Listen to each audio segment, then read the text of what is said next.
going around these icebergs and pieces of smaller ice. You can see that the ice is going to show you a couple of different colors out here. Some are almost a black or a brown or a gray color, and that's because they have a lot of dirt, rock, and rubble mixed up into the ice and laying on top of them.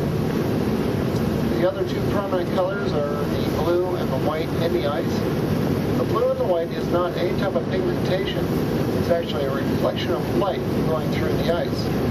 As crystals all jammed together, with no area between them, it intensifies the reflective properties of those ice crystals, and when the sunlight hits them, the only light wave with enough energy to escape back out the other side is that of the blue light wave. So the clearest, densest pieces of ice will give you the brightest blue color reflecting back through them. Now the white, frosty looking ice, this is ice with more air in it. Either it did not get compressed as tightly as other pieces, or it has been melting in the air longer. And by melting in the air, it melts a lot slower. This causes the ice crystals to break apart from one another, and they lose their mass reflecting qualities. So it bounces back more of the visible white light of the light spectrum.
You might be able to pick out a few sea otters on the ice over there about 2 o'clock. There's also one coming behind 2 on the left. That's probably not going to stay there. In fact, I doubt any of them.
Now, Columbia Glacier is visible off to our left out there about 10 to 11 o'clock in the far, far back end of the valley. That face back there, about 9.5 miles away from us right now.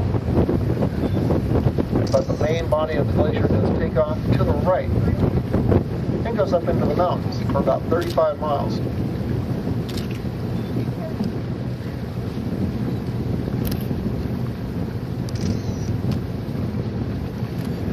Notice off to our right, far distance, there's a barren gravel hill over there. That is part of the moraine. That's where the face stood in 1980. Now, if you go from that point all the way across the bay, to our left, there's a very definable line of large ice. That line of large ice is actually grounded on the moraine. The terminal moraine is very shallow over the top of it. It only averages about 40 to 80 feet deep over most of it.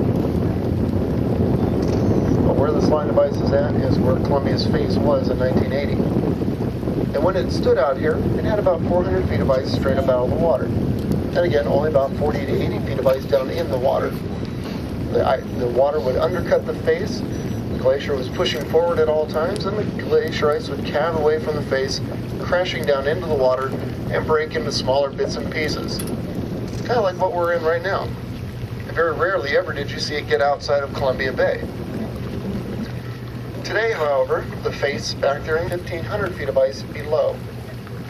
So you can literally have a 1,700-foot thick piece of ice break away from the face of the glacier. Impacted pieces of ice. About 200 feet of water. This big blue piece of ice off our left is actually on the back side of this moraine.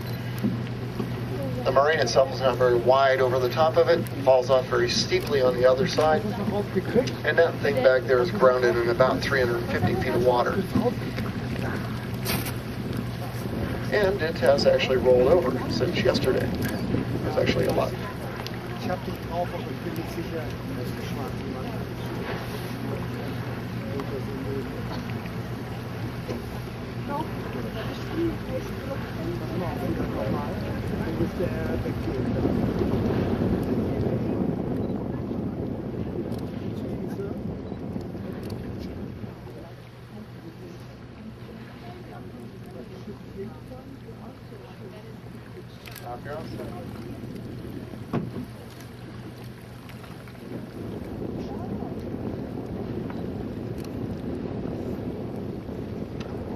Seals swimming there off the right. Little head moving through the water there.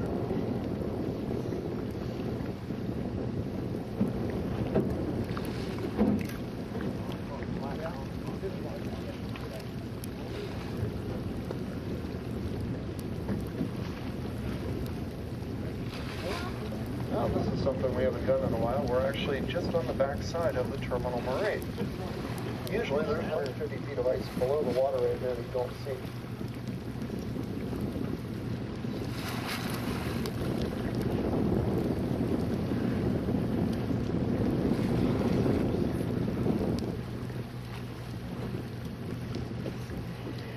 Now we're actually kind of at a standstill for the tidal change. As the tides rise and fall, that's what will move this ice around quite a bit. The tide has been rising ever since we left town this morning. It was high tide about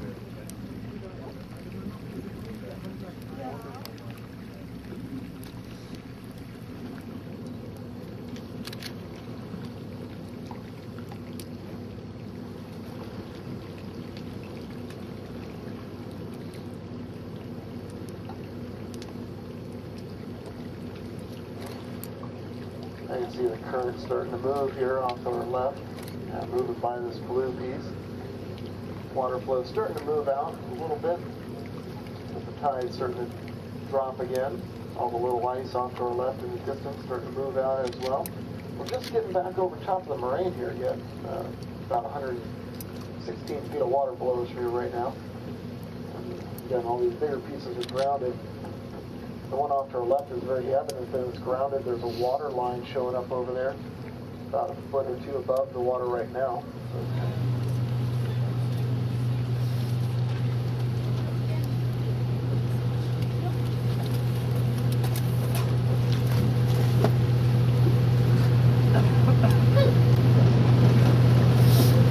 jako v Austrálii jsem měl asi 150 fotek vln.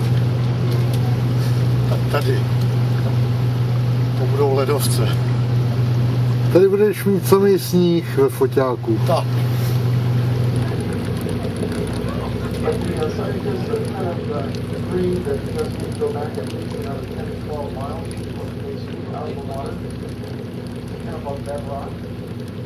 They also agree that it won't ever reach this spot here, barring another ice age. And they also agree that this is by no means related to what you there around the green forest on the hillside there. It's very evident that the repetition space on that line.